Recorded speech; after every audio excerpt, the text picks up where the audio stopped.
हज़रात उलमाए किराम,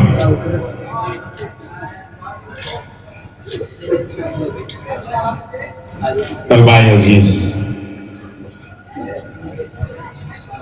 बुजुर्गों और दोस्तों,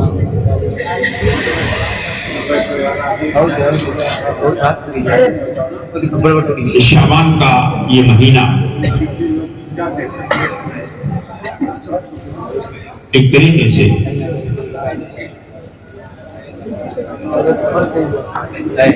शहरुल इमाम बुखारी रहमहुल्लाह का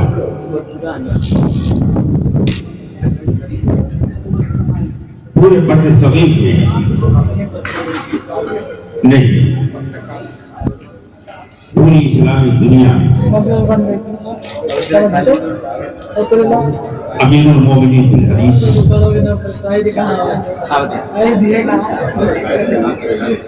का वसीला कहा जा रहा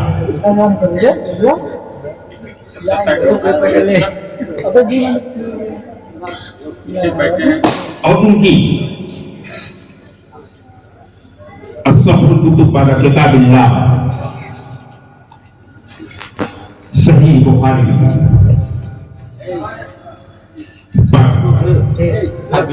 कहीं ईमान के साथ और कहीं तफसील के साथ रोशनी डाली जा रही है। देखा पीछे तो जो बिछवा बैठा होगा देखा जो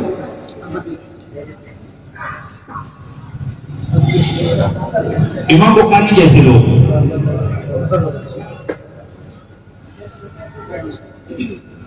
बार बार नहीं पैदा हुआ करते हैं। शायद ने कहा था कि सहल हमेशा फिरता है फलक 500, मत सहल हमें जानो, फिरता है फलक 500, तब हाथ के पड़ने से इंसान निकलता है।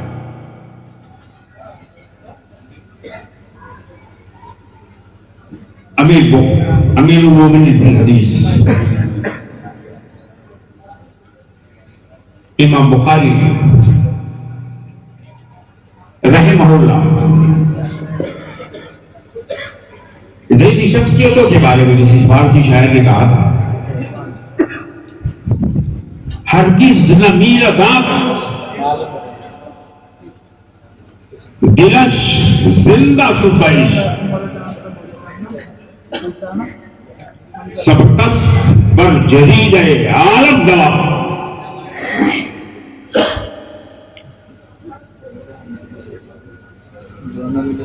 अमीरुल मोमिनीन फिल हदीस इमाम बुखारी और उनकी किताब के जिक्र जमील की ये मजलिस है।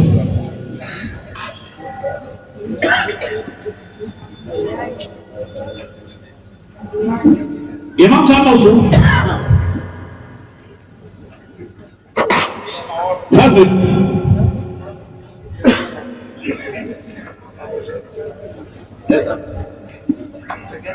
रोटी पर ऐसे नहीं पहुंचे।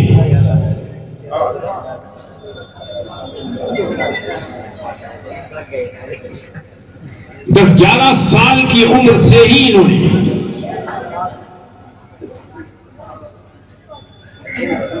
हदीस के सेवा का सिलसिला शुरू कर दिया।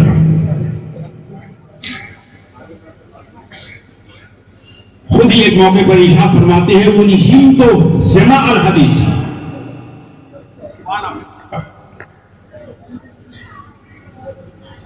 मैं अभी मकतब की जिंदगी में था, 10-11 साल मेरी उम्र थी। मैंने शयूख की खिदमत में हाजिरी के सिलसिले को शुरू कर दिया।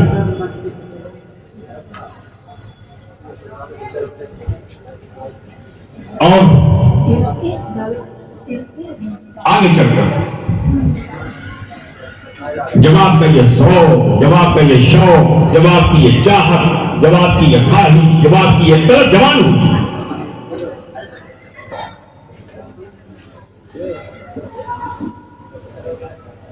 और बैकंद ये हुआ जितना कुछ मुमकिन था कसबे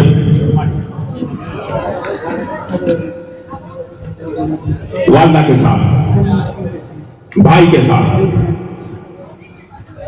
सफर हज के लिए मक्का तशरीफ ले गए।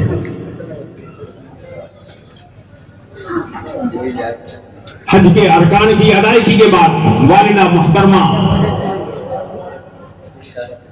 और भाई साहब तो वतन मारूफ वापस हो गए, लेकिन आप वहीं रुक गए और वहां के आसादीन इल्म और फन से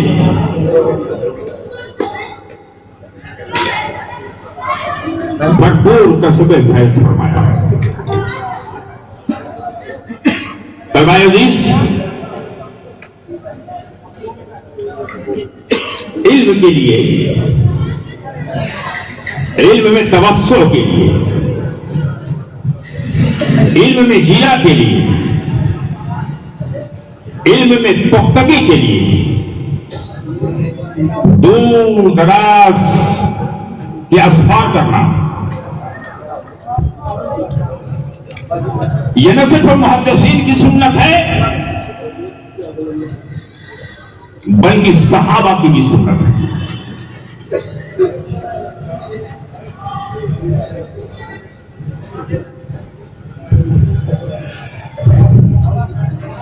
और इल्म को आम करने के लिए, फैज को आम करने के लिए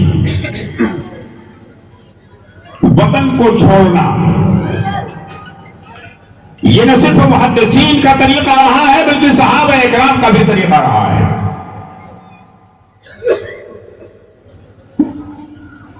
मदीनतुन नबी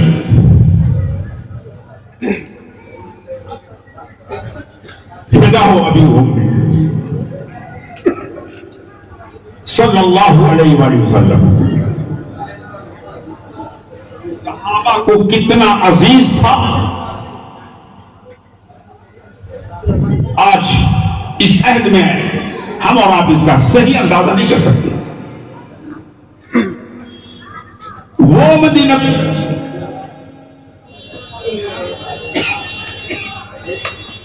जिसके ज़र्रे सहाबा की नजर में कहलुल जवाहर की हैसियत रखते थे,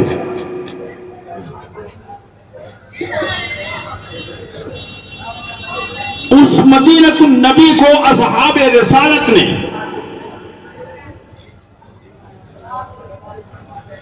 इल्म को आम करने के लिए, रसूल से जो कुछ सुना है उसको आम करने के लिए छोड़ देते हैं। किसी की की वफात ताइफ में होती है, किसी की वफात बसरा में होती है, किसी की वफात कूफा में होती है, कोई इराक में मरता है, कोई दमिश्क में मरता है, कोई मिस्र में मरता है। सहाबा इकराम का ये तर्ज जिंदगी है, उससे हम दायान दीन को इस बात का सबक मिलता है कि इल्म की तरवीज के लिए, इल्म की नशर व इशाअत के लिए हमें वतन छोड़ना पड़ेगा।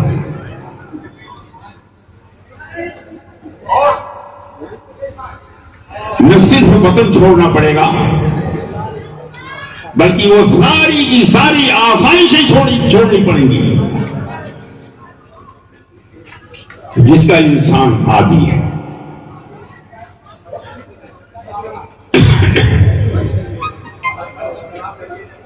अमीरुल मोमिनीन फिल हदीस इमाम बुखारी रहमहुल्लाह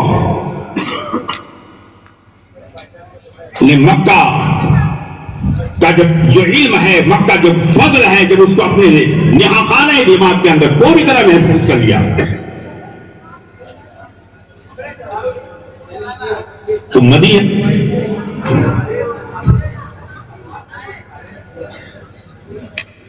मदीनतुर रसूल के वलमा से, मदीनतुर रसूल के फजला से, मदीनतुर रसूल के असहाबे इल्म व फजल से जितना कसमें फैज फरमाया वो इमाम बुखारी ही का काम था, लेकिन तशक भी नहीं थी। पैमाने इल्म बुखारी था।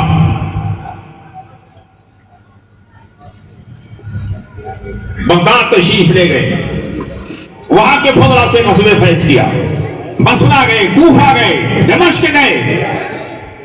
अलगरज इमाम साहब मौसूफ के अहद में पूरे इस्लामी करहलों के अंदर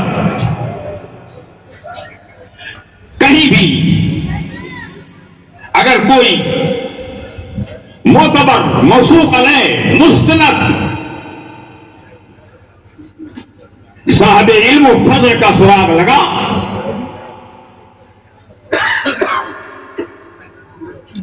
वहां पहुंच और उसके सामने जालिम तो मुस्तह किया।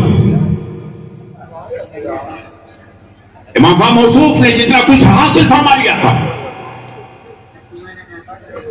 उस पर ना तो कोई गौरा, उस पर ना तो कोई गुरूर, उस पर ना तो कोई, उस पर ना तो किसी तरीके की कोई ताल्ली,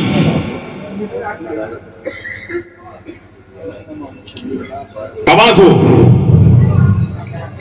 खाकसारी, फिरोतनी, इनकिसारी, यह इल्म के सर को हमेशा झुकी हुई देखना चाहती है। होता है वो हमेशा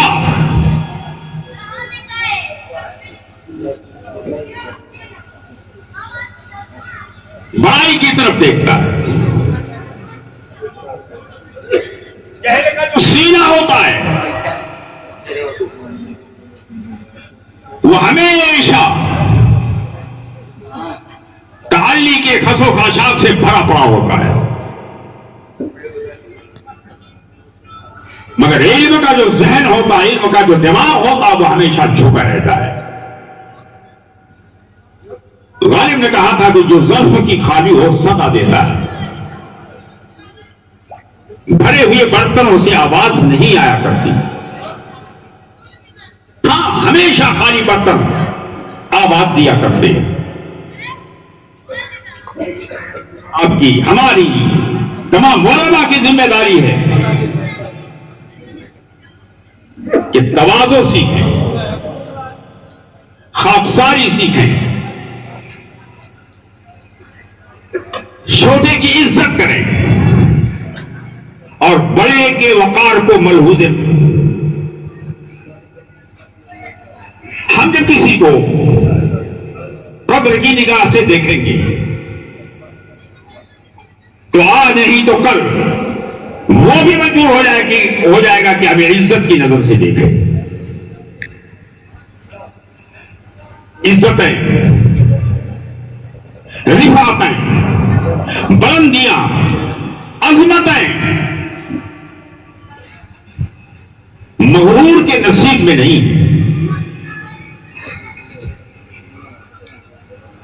इमाम साहब मौसूफ ले जब अपने अहद के अफाजिल, अपने अहद के असातीन इल्म और फन से उनके ज़र्फ में जितना कुछ था सब ले लिया, तो खुद आमादे दादो दहिश बन गए। खुद शरीरा है,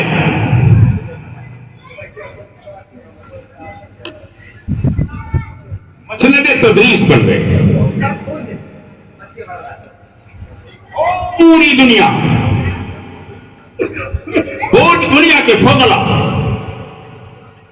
पूरी दुनिया के मुहद्दिसीन, मुफस्सिरीन और मुख्तलिफ किस्म के उलूम और फनून के माहिरीन से इमाम साहब मौसूफ का हल्के दर्स आबाद हो गया।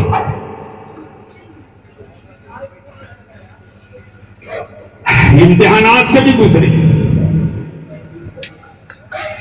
आपकी खिदमत में हदीसों की संदों को उलट पलट करके पेश किया गया ताकि आपके मबलग इल्म का अंदाजा लगाया जाए।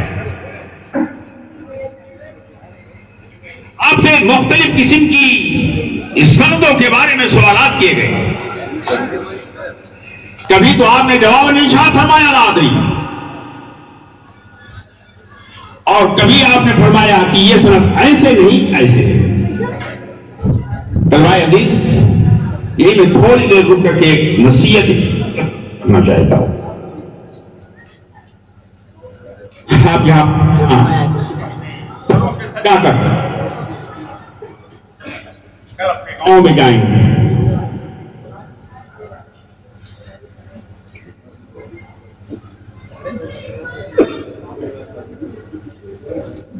अब आपके नाम के आगे मौलवी साहब से जुड़ा हुआ होगा,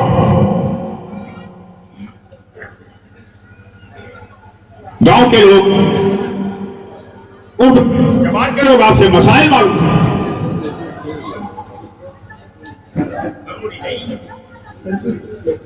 आपके पास सवाल का जवाब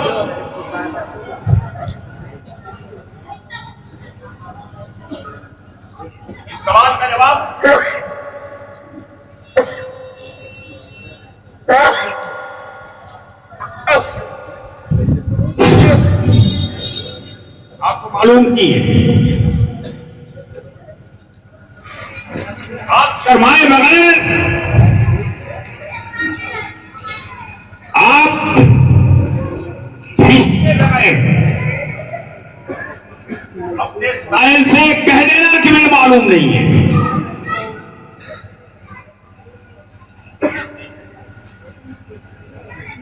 आपके इल्म का स्तर नीचा नहीं होगा, इससे आपके इल्म की कमर नहीं झुकेगी।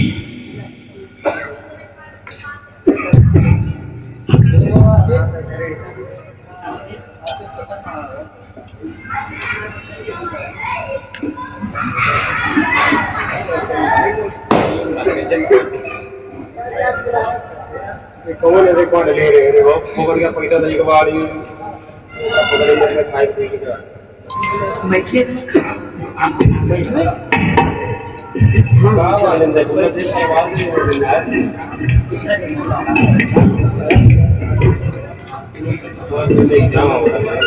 ये हमारा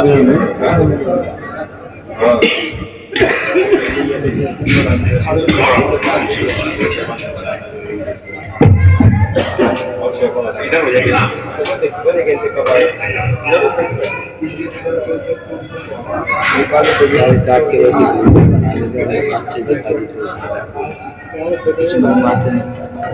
इसमें अरे वो तो हम ही आपकी बेआबरूई नहीं है, लेकिन अगर आपने हर सवाल का जवाब बिना जाने समझे यूं ही अगर तब देकर अपने साइल को मुतमईन करने की कोशिश की,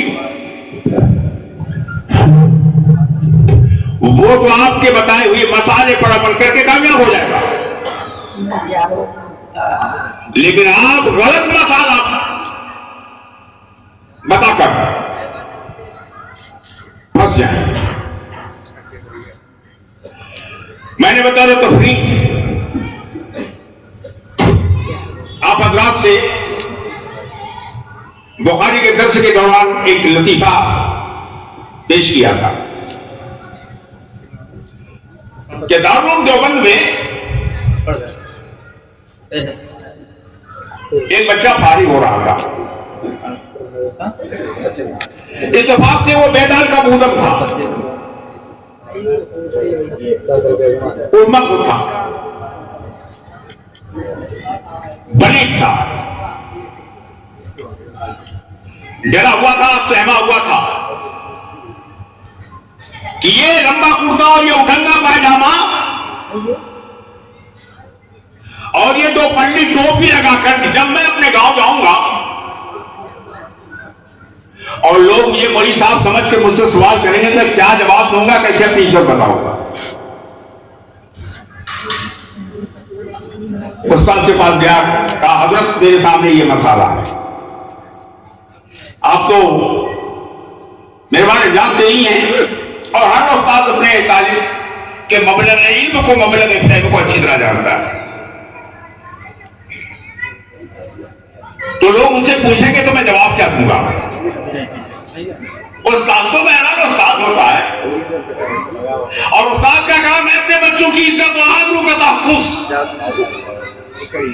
एक उस्ताद कभी नहीं चाहेगा कि उसका तारीफ कहीं पे आबरू हो, जैसे एक बाप कभी नहीं चाहेगा कि उसके बच्चे की इज्जत नहीं लाओ। उस्ताद ने एक नुस्खा उसे बताया, कहा जब भी जो भी जहां कहीं भी तुमसे किसी मसाले के बारे में सवाल करेगा तो तुम कह देना कि इस मसाले में मुहद्दिसीन का बड़ा इख्तिलाफ है।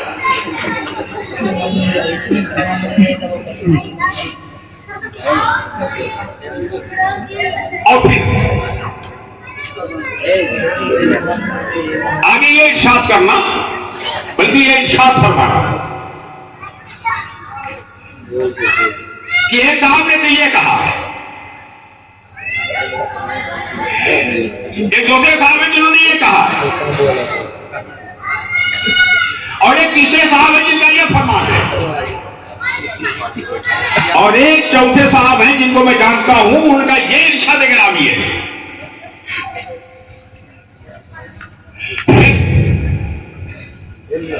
तुम्हारे साहिल के सामने कई जवाबात आ जाएंगे ना, और कोई ना कोई जवाब किसी ना किसी मुहद्दिस का मतलब होगा।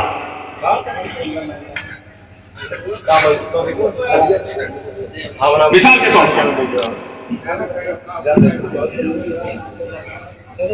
देवबंद से तुम निकलोगे, अहनाफ के इलाकों में जाओगे, मुमकिन है वहां कोई बदबख्त अहले हदीस भी रहता हो,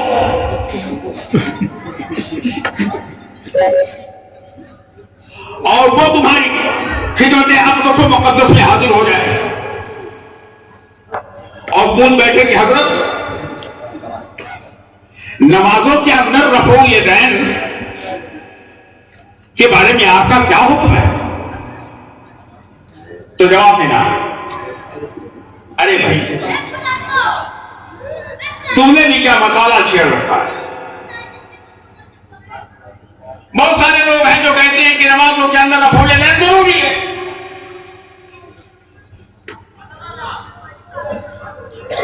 अब कौन लोग कहते हैं उसको मालूम नहीं है। और बहुत सारे लोग कहते हैं कि नमाजों के अंदर अफूले लेना जरूरी नहीं है। किन लोगों का ये मसला है उस बेचारे को मालूम नहीं है। बहुत सारे लोग कहते हैं कि पढ़ो तो भी अच्छा, ना पढ़ो तो भी अच्छा, तो भी अच्छा, ना पढ़ो तो भी अच्छा। ये मसला किसका है? लेकिन हमारे वाकया ये है कि ये मसला किसी न किसी मुहद्दिस का तो है ही है। और जो 3 मसालिक जिक्र किए गए किसी न किसी मुहद्दिस का, किसी न किसी इमाम का मसलक तो है ही है। कहा हजरत इसका फायदा क्या होगा? फरमाया चेले तुम्हारा साइल मबहूत हो जाएगा और वो ये समझेगा कि हमारे नई मौलवी साहब सिर्फ एक ही इमाम का मसला नहीं जानते बल्कि दुनिया के तमाम आइम्मा के मसाइल से वाकिफ है। इस तरह तुम्हारी इज्जत के आसमान में चांद निकल आएगा और तुम्हारे इल्म और तुम्हारे फजल का धौंस लोगों के दिलों में बैठ जाए। तो यही वसीयत, यही नसीहत मैं आप लोगों को भी करना चाहता हूं।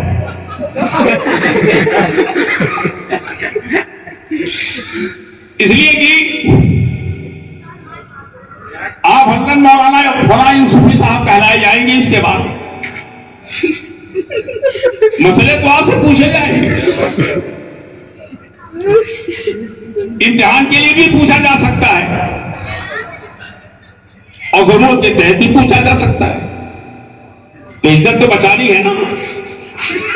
बड़ा सिंपल सा जवाब है कि इस मसले में मुहद्दिसीन का बड़ा इख्तिलाफ।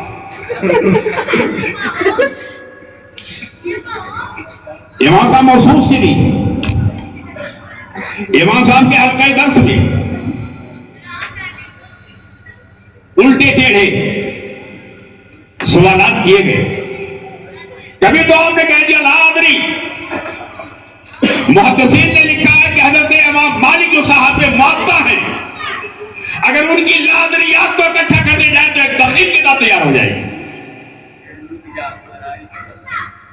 इमाम दारुल हिजरा इमाम मालिक की शख्सियत मोहताज तारुफ नहीं है। आप बताते हैं कि मार्गतुराना तस्लीम मालिक जामिया के होने वाले प्रिंसिपल साहब से पढ़ी है। इमाम मालिक की फुकाहत को अगर देखना है और समझना है तो काला मालिक पढ़िए। इमाम मालिक के हवाले से कहा गया कि अगर जिन मसाइल पे इमाम मालिक ने कहा ला अदरी, मुझे मालूम नहीं इसका जवाब, अगर उनको इकट्ठा कर दिया जाए तो एक किताब तैयार हो जाए। वहीं कुंता तदरी वहीं कुंता ला तदरी, तो दिल का मुसीबत। अगर आप नहीं जानते तो यह भी मुसीबत है। वहीं कुंता तदरी फल मुसीबत हो आजम, और अगर आप जानते हैं तो और बड़ी मुसीबत है। वहीं कुंता ला तदरी, दिल का मुसीबत। वहीं कुंता तदरी फल मुसीबत हो आजम, जानना भी मुसीबत है, न जानना भी मुसीबत है। और उसी बिलाद बंबई के बारे में लोग कहा करते हैं कि बंबई की सड़कों पर अगर आदमी आंख खोल के चलता है तो ईमान का खतरा है, तो ईमान खतरे में पड़ जाएगा। इसलिए कि मुंबई की शाहराहों पर बेरहना जिस्म, बेरहना रूह जलमाएं और भले खाएं, धक्के मारते हुए चलती है। अगर आप आंख खोल के चलते